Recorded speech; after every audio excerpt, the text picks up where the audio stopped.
문제는 타이밍. 이제 우리가 셀 차례다. 유안타 T레이더.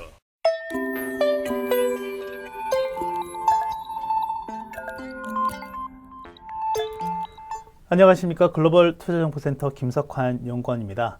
오늘은 크게 세 가지 주제에 대해서 말씀을 좀 드리려고 하는데요. 이제 5월 달에 있었던 우리 주식시장의, 금융시장의 환경과 관련해서 한번 매크로 이슈들 좀 체크해 보고, 그리고 2차 전지와 제약바이오 쪽, 특히 코로나 백신과 관련한 여러 가지 좀 이슈들이 있었는데, 거기에 대해서 간략하게 투자 포인트를 정리해 드리는 시간을 좀 가져보도록 하겠습니다.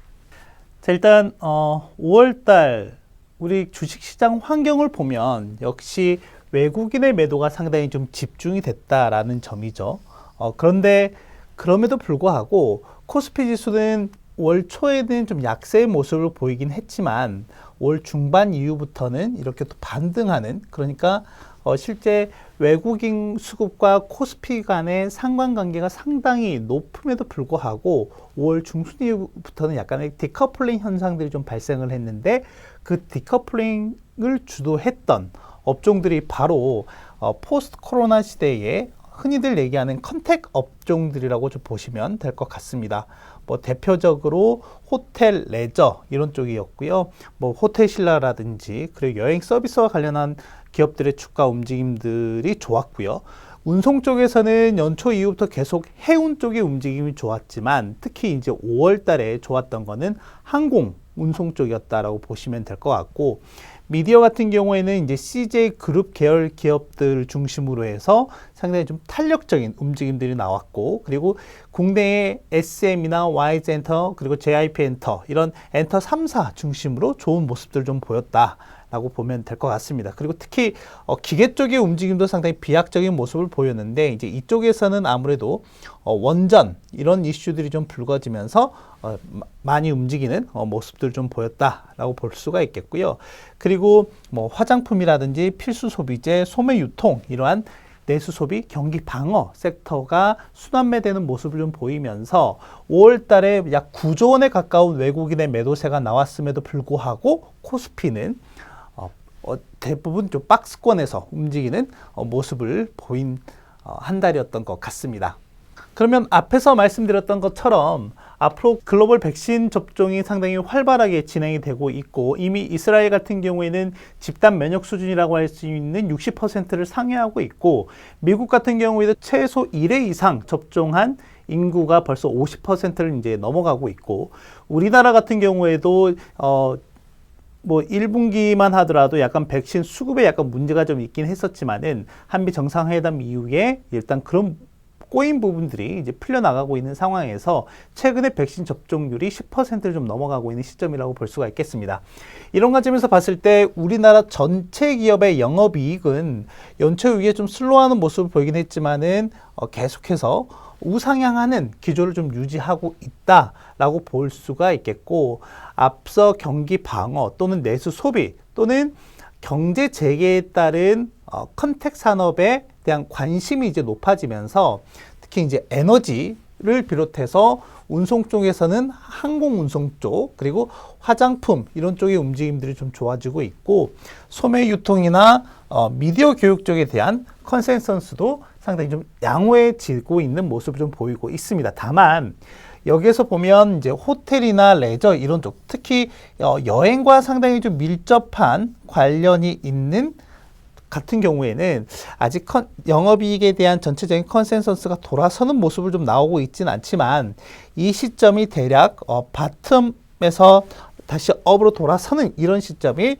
올 하반기 3에서 4분기 정도부터는 비약적으로 나타날 가능성이 높다라는 점을 좀 체크하시면 좋을 것 같고요.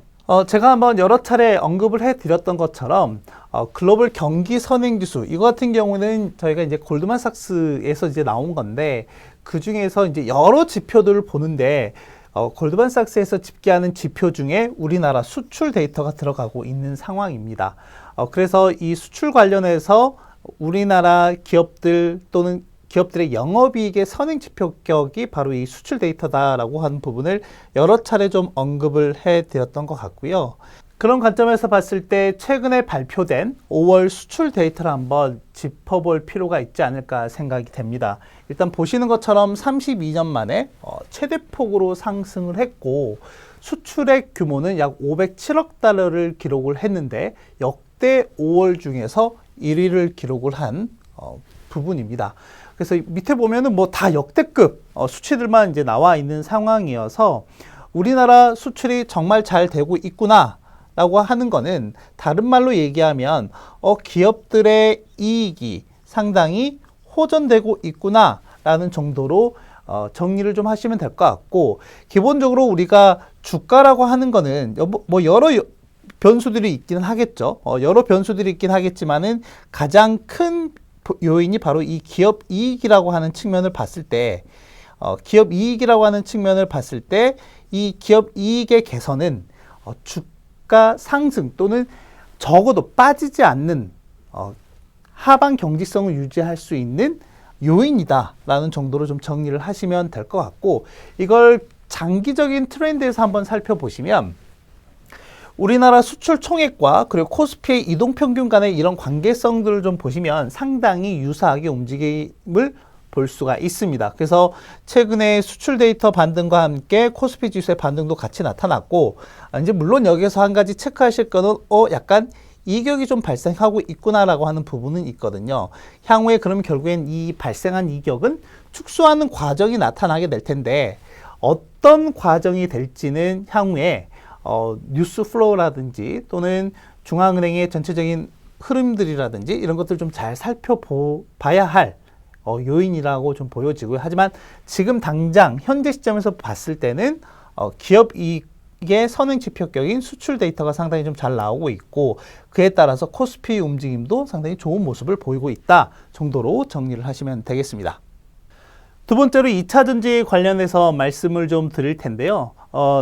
최근에 외국계, 특히 모건 스탠리라든지 CS 이런 쪽에서 국내 대표적인 배터리 제조사인 LG화학과 삼성 SDI에 대한 투자 의견이라든지 목표 주가 하향 이런 움직임들이 좀 나타나면서 2차 전지 전체적으로 센티멘트가 상당히 좀 약화되는 모습들을 좀 보였고, 또 하나는 뭐 수급적으로도 상당히 좀 안 좋은 모습들을 좀 보였습니다. 뭐 수급이라든지 뭐 센티라든지 투심 이런 부분들이 좀 상당히 좀 안 좋은 모습들을 좀 보이긴 했었는데, 그럼에도 불구하고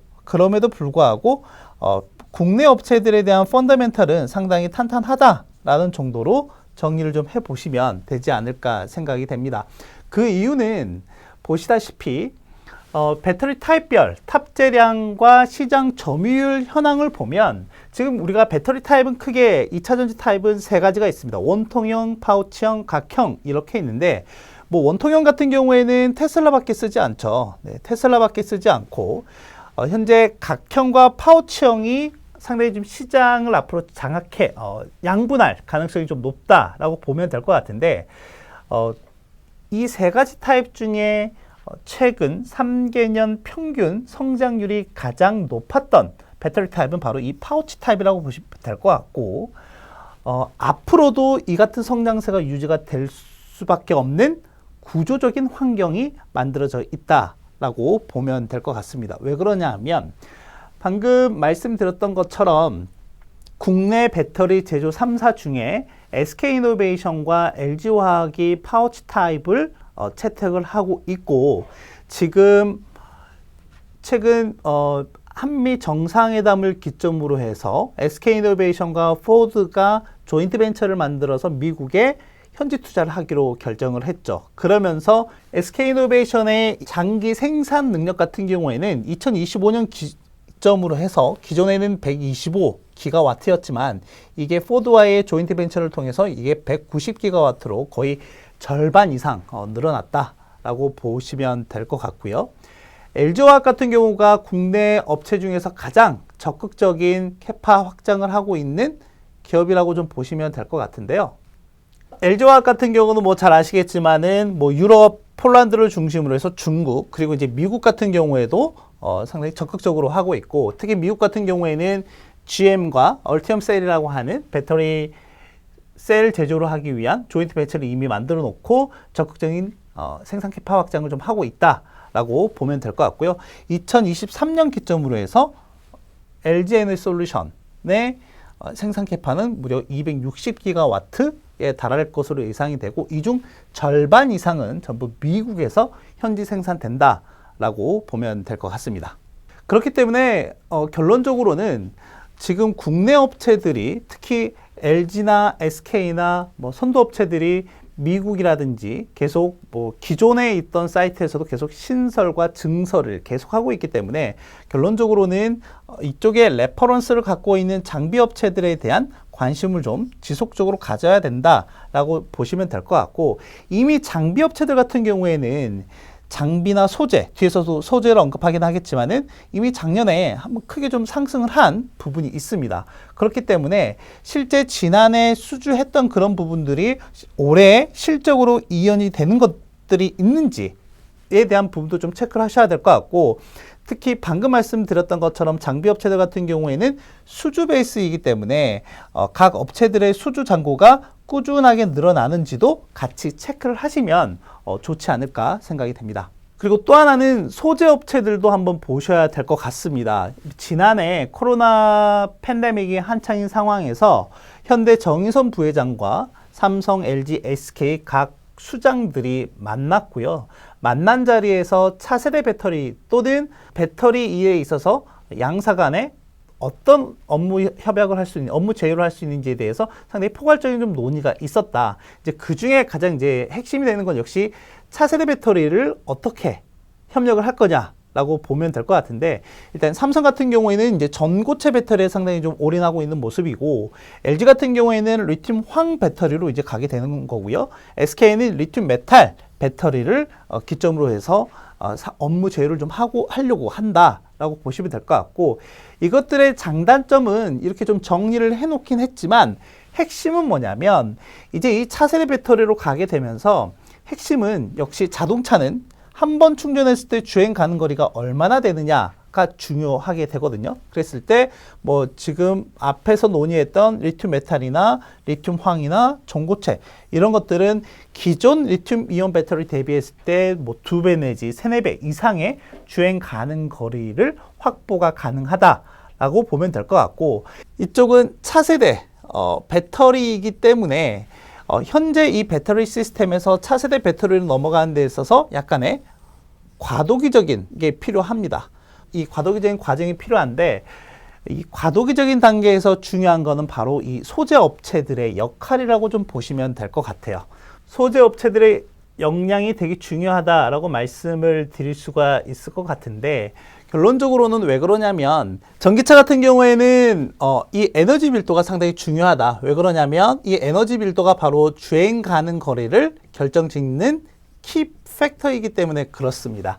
그래서 업체들 간에 지금 보면은 니켈 함량을 이렇게 계속해서 늘려나가고 있는 모습을 계속해서 좀 보이고 있고 이게 하나의 소재를 업그레이드하는 트렌드 중에 하나다라고 보시면 되겠고 우리가 배터리 내에 들어가는 몇 개의 소재가 있죠. 4대 핵심 소재가 있는데 거기에 양극재라든지 음극재라든지 전해질이나 분리막 이렇게 있는데 기본적으로 양극재와 음극재의 역할이 상당히 중요합니다. 그리고 여기에 들어가는 전해질 이런 역할들도 중요하는데 이것들의 성능을 높일 수 있는 촉매제라고 해야 될 것 같은데요. 이런 촉매 관련한 소재를 개발하고 있는 기업들이 상장되어 있는 회사들이 꽤 많이 있습니다. 그래서 어떤 변화 시도들이 있는지 이렇게 좀 체크를 하시고 여기에서 어떤 업체들이 있는지도 한번 정리를 해 보시면 향후에 이런 배터리 기술 발달에 따른 투자 기회를 또 얻으실 수 있지 않을까 생각이 됩니다.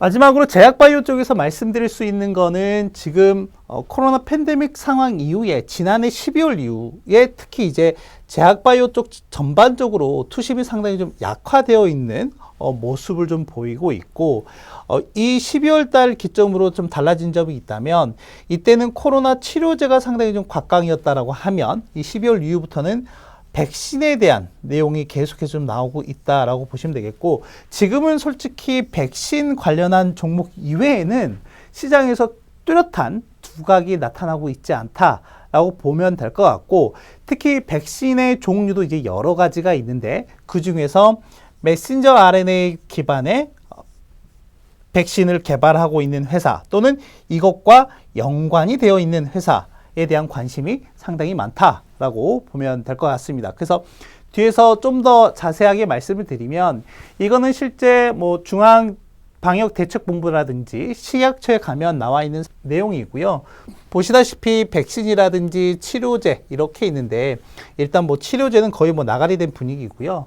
백신 같은 경우에는 여러 타입이 있기는 하는데 이 중에서 가장 각광을 받고 있는 게 모더나나 파이자가 채택을 하고 있는 이 RNA 백신이고, 우리나라 정부도 향후 수년 내에 제가 지금 말씀은 수년이라고 드렸지만 우리 정부가 워낙 또 성격이 급하다 보니 1년 내에 이 RNA 백신과 관련한 기술을 확보하겠다라고 이미 발표해 놓은 상황이죠. 그래서 최근 한두 달 사이에 mRNA 백신과 관련된 엮이기만 하면 뭐 날아가는 모습들을 좀 보이고 있는데, 이런 내용을 좀 뒤에서 다시 한번 말씀을 좀 드리도록 하겠습니다. 이건 뭐 여러 차례 한번 언급을 해드렸던 것 같은데요. 지금 국내에 이제 도입된 해외 코로나 백신 같은 경우가 지금 대부분 아스트라제네카나 화이자를 이렇게 지금 맞고 있고, 이제 엊그저께 얀센과 관련한 예약이 이제 진행이 됐고요. 이제 모더나나 노바백스 관련해서는 이제 앞으로 들어올 백신들이라고 좀 보시면 될 것 같습니다. 그래서 아스트라제네카나 화이자, 얀센과 같은 기업들을 좀 봤을 때 국내에서 생산이나 유통을 담당하는 회사들은 일단 대표적으로 SK바이오사이언스와 GC, 녹십자 정도가 있다라고 보면 될 것 같고, 이번 한미 정상회담 기점으로 해서 부각된 회사가 두 회사가 있습니다. 하나는 모더나의 CMO를 담당하게 되는, 이제 물론 CMO에서 핵심적인 역할은 아니긴 하지만은 단순히 이제 패킹 를 담당을 하게 된 삼성 바이오로직스가 하나가 있고, 그리고 노바백스가 있는데요. 노바백스는 SK 바이오사이언스에게 유전자 제조업 기반의 백신 생산 기술을 이전해 주기로 그런 부분들에 대해서 좀 포괄적인 합의가 좀 있었다라고 보면 될 것 같습니다. 다만 이제 노바백스 같은 경우에는 최근에 좀 임상이 지연되는 부분들이 있어서 임상 3상에 대한 이제 의미 있는 결과들이 3분기 정도에나 나올 것으로 예상이 되기 때문에, 그러면 빠르면은 올 연말이나 내년쯤에나 뭐 실제 국내에서 좀 접종이 가능하지 않을까 생각이 됩니다. 그리고 이제 관심을 많이 갖고 있는 게 국산 코로나 백신 개발입니다. 그런데 뭐 지금 현재는 5개 업체가 되고 있고요.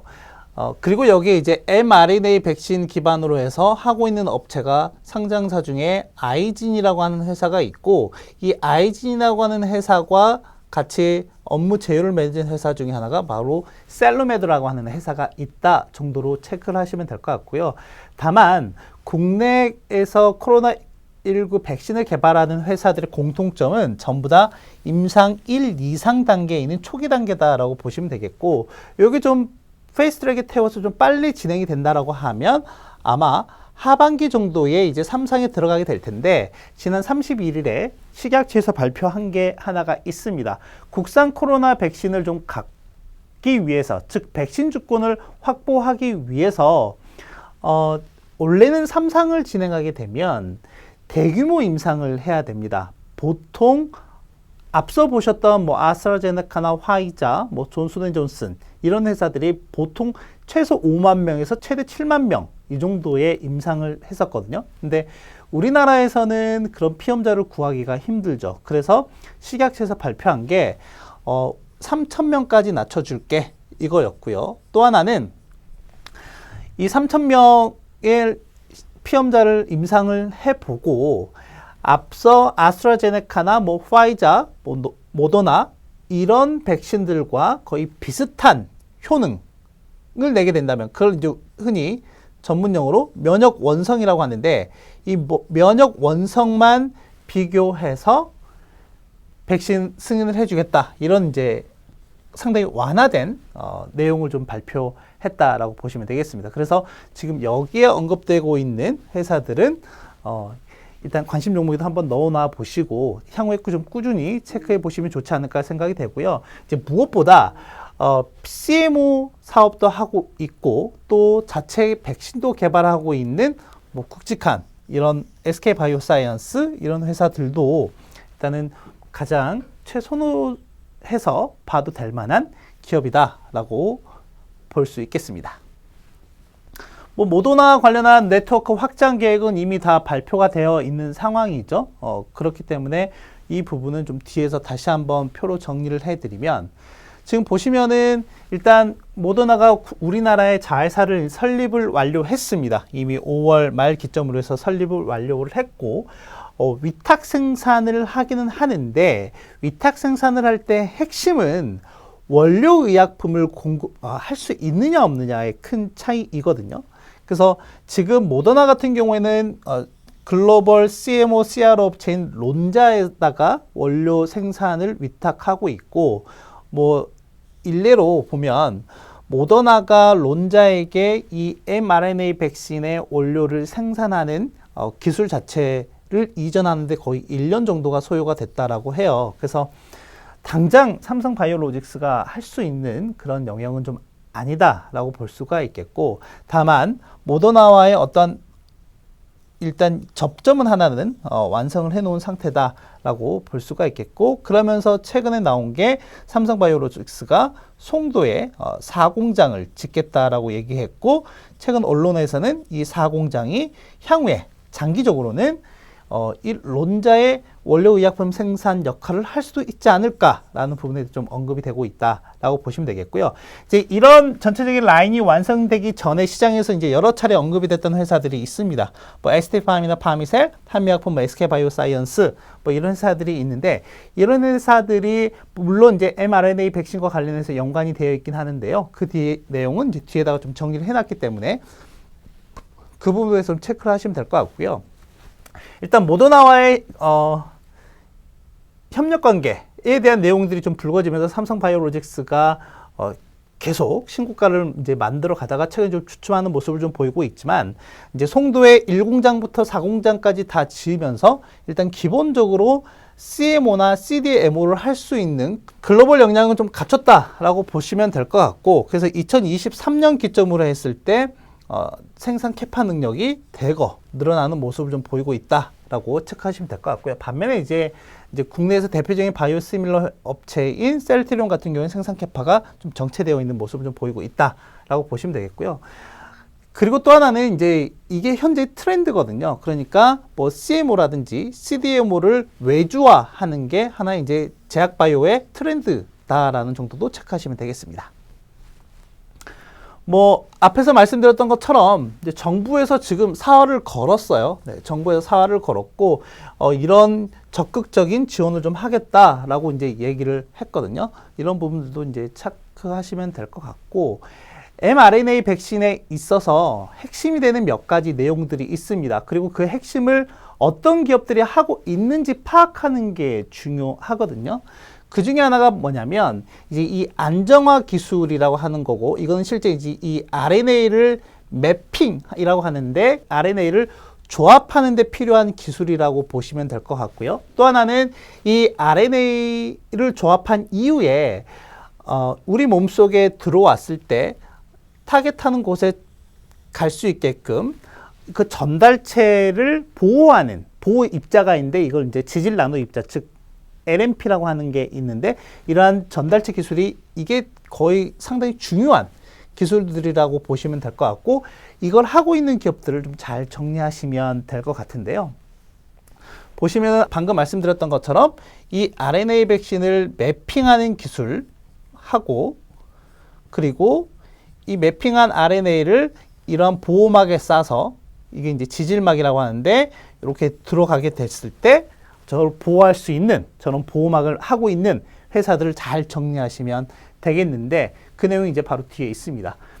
보시면 일단은 이미 메신저 RNA 백신이 언급이 되기 전부터 계속 이슈가 됐던 게 바로 이 ST팜이라고 좀 보시면 될 것 같고, 이제 원료 의약품도 하긴 하지만은 기존에 이 파이자나 바이오엔텍의 메신저 RNA 백신에 활용되고 있는 이 LNP 기술을 국내에서 최초로 도입을 했고요. 이걸 기반으로 해서 지금 자체 코로나 백신, mRNA 백신 개발을 좀 진행을 하고 있는 회사가 바로 이제 ST팜 정도가 된다라고 보시면 되겠고, 나머지 뭐 이현제약이나 큐라티스 이런 기업들의 세부 내용은 여기서 좀 체크해서 보시면 될 것 같습니다. 네, 일단 최근 주식시장의 환경과 그리고 국내 투자자들이 상당히 많은 관심을 갖고 있는 2차 전지라든지 그리고 코로나 백신과 관련한 내용을 좀 간략하게 정리를 해드렸는데요. 오늘 내용이 좀 도움이 되셨으면 좋겠고 성공 투자하시길 바라겠습니다. 감사합니다. 문제는 타이밍. 이제 우리가 셀 차례다. 셀 타이밍을 알려주는 유안타 T레이더. 잘 파는 게 투자다. 유안타 증권.